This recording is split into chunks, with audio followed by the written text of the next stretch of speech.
Yeah, you know. No, I'm for the establishment. We just saw Spider-Verse 2. What did you all think of it, everybody? What did you think of Across the Spider-Verse? It was good. I liked it a It lot. was a solid 9 out of 10. Dude, no, you could make Plus the it next was one. better. I don't Ed, want to. I You can't. don't. Did Spider-Verse fulfill your need to create film like it exists now? You're good? It exists. No. There's nothing for me to do. Yeah, I watched it as soon as I got out the ward, so that was cool. Ed's a pessimist. He thinks this is the end of the world. I, on the other hand, have been inspired to create. And watching Across the Spider, because now there's Beyond the Spider-Verse that was being teased, and I have those titles stuck in my head. Now that this has been teased, I just want to like make a comic right now and go home and do that. But I promised you all that I was going to tell you about this film that I watched recently that is not as good as Across the Spider-Verse. In fact, it has a 3 out of 10 on Rotten Tomatoes. Wait, a 3 out of 10 or out of 100? 30 out of 100, sorry.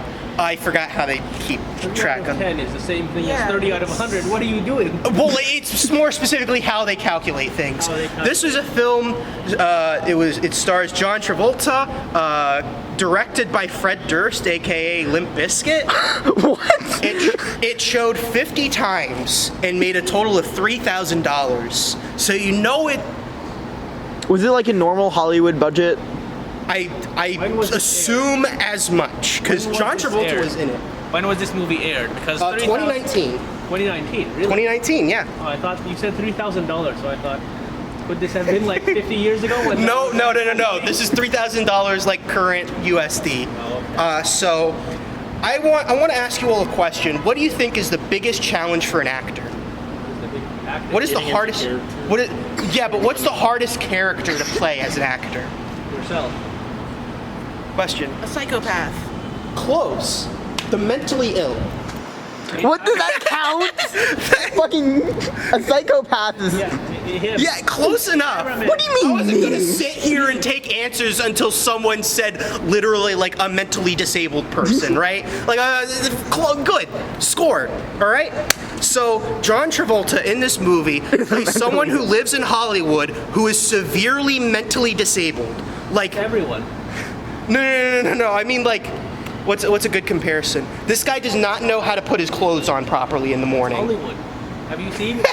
Well, I mean, yeah, that's normal in Hollywood maybe, but that's also bad. Oh, Like, yeah. that's not good. I see.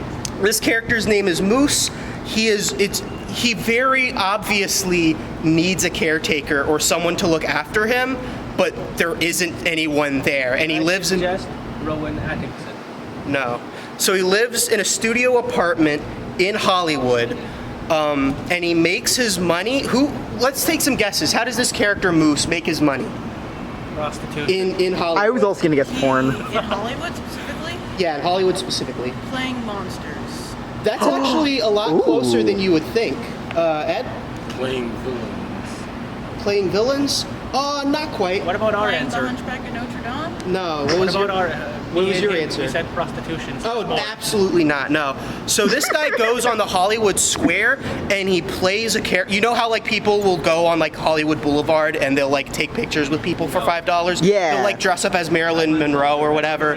Like Las Vegas Elvis kind of I don't thing. know Yeah. what that is either. This is a very common thing, and this is how Moose makes his money. He goes to Hollywood Boulevard and he plays a character and has people take photos of him for money. And the thing is that the character that Moose plays is not like he's playing Jack Sparrow from the Pirates of the Caribbean, that movie, you know? He's playing an English police officer. He's playing a British police officer. No specific British police officer. Okay. Just a British police officer. And it's heavily implied that he just doesn't know any, like he could just dress up as any character and go on Hollywood He's Square and make money. basically begging, but with more steps, and he doesn't get that he's begging. Exactly, yes. And remember, this guy is someone who struggles to put his clothes on. So he goes out in the Hollywood Square and he's trying to do a British accent but is really bad at it.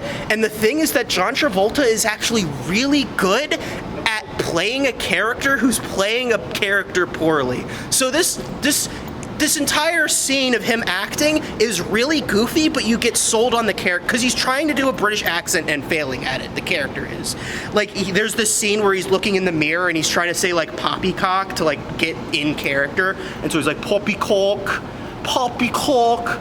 And then he goes out into Hollywood Square and he tries to get attention from people, and it's really sad. I don't know, sounds like valid life choices to me. I mean, what else are you going to do if you live in Hollywood Square and also can't get a job because you're mentally ill? So, Draw comics. So this is the most interesting part of the movie, in my opinion.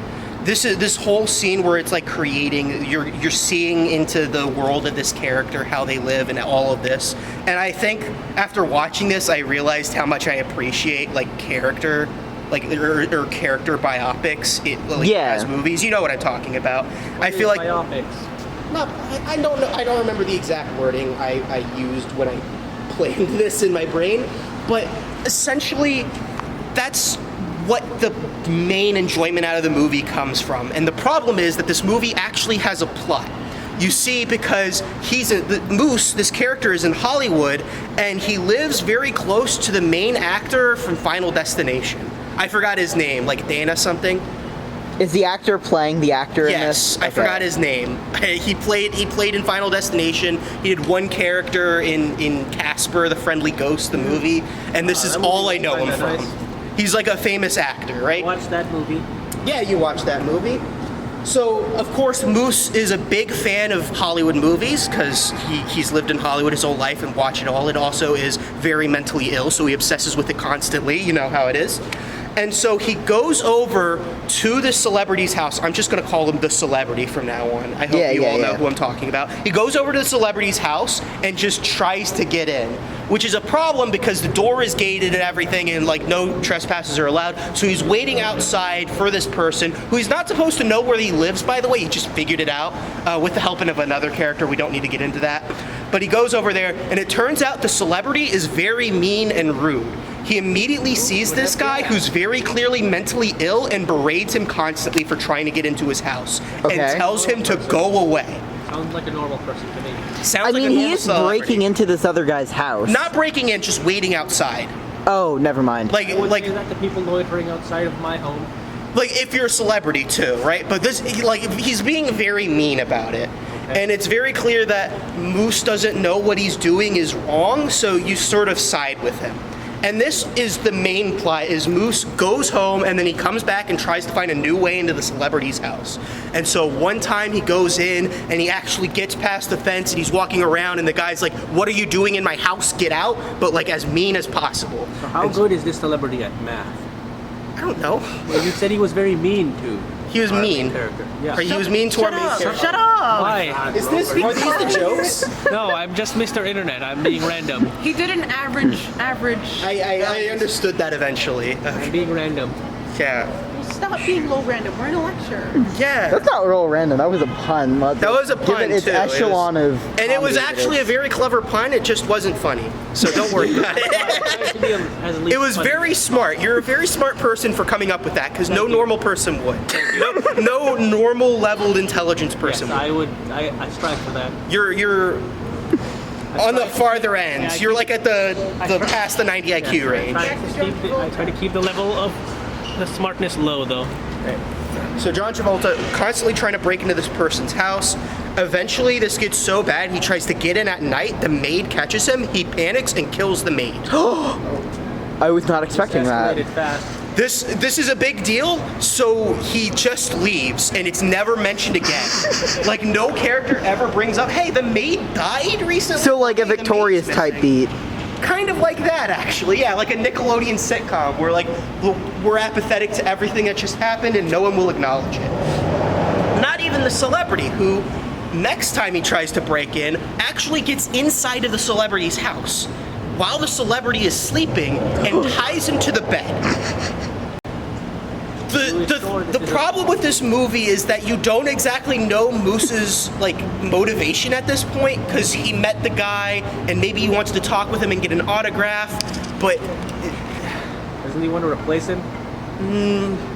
that actually might be it. Because there's a constant thing where like once he tied him up, he's like complaining about how being an actor is so easy. Like all you have to do is pretend to be something else. Anyone can do that. That kind of beat. And so it's very implied that Moose wants to be an actor, and maybe this is his thought, is that he's trying to replace him. But this is a bad plan, right? So he ties up the actor or the celebrity and he's berating him, and then he leaves and then comes back in a Jason Voorhees mask with a fake knife and pretends to stab him. And then takes off the mask and was like, ha, take that. You know what? This sounds in the vein of like stupid Hollywood comedy shit, though. Right, but this is taken like seriously. Like this is like a serious drama that's happening right now. True, the context of him like living this struggling character drama life, then going to this is jarring. It is jarring. I might have missed some steps because a lot of this is just his character, like not even really evolving, but just seeing more sides of him over time until eventually he kills the maid, and then like it suddenly feels weird. Like this is sort of a Lenny situation from Of Mice and Men, where he just sort of cracks the guy's neck or something, and it sort of feels like this wasn't intentional. He doesn't really understand like the severity of what he just did. So the celebrity, who's, by the way, still tied up on the bed, he manages to get his arm out, reaches atop screen, pulls out a gun, and shoots him in the fingers. Moose is now missing all the fingers on one of his hands. And he's like screaming in pain. This is like a really bad deal. And then he tries to get out of the celebrity's house. But no. The celebrity means business. He pulls out a real knife, puts him to the ground, and stabs out his eye. Doesn't kill him, doesn't go so far to stab out his brain, just stabs out his eye and then lets him go. This is really weirdly cruel for some reason. And so this guy, bleeding out of the eye, like missing like essentially most of his hand, is walking out and needs medical attention, and a bunch of people walk up to him thinking he's an actor on Hollywood Square playing a character, like, oh, this is a really realistic convincing makeup, we gotta take a photo with this guy. And then they take a photo, give him $5 and leave, and then he's like dying. So eventually the friend, this paparazzi character who showed him where he lives, takes him to the hospital, and that's where the movie ends. So for some reason, watching this movie, it really hit some part of my brain, and I don't know which part it hit, because it's so bizarrely bad, but also it has these moments where I genuinely feel for the character. It makes you feel bad that the character's trapped in this nonsense. It makes you feel bad that the character is trapped in this nonsense, but you also understand that like maybe you shouldn't break into somebody's house and kill their maid. Like maybe that's not something you should do. Oh, they're fine. As a maid, they don't sound good to me. So that was the Fanatic. If you had a choice right now on what movie to watch, I would recommend Across the Spider-Verse. If for whatever reason you see the Fanatic scroll by and it's free to watch on YouTube, I'd say give it like 5 minutes, and if your attention span runs out, then leave. I think it's a movie worth considering, but not a good movie. Okay. And I hope everyone knows what that means. Shaka University, thank you all for watching. Thank you. Woo! Could you please repeat everything? Because my attention span was too short, and I missed all of it. You can watch the lecture online when it comes up. You should watch Nice. Spider-Verse again. You should go back in there and give them more. I've already forgotten Yeah, everything you that should. happens. I'm ready to watch I it. actually bought 7 tickets to the Spider-Verse just so I could like. 2 by accident. I have hidden. You actually did? It said your purchase did not validate. So I was like, you were there, right?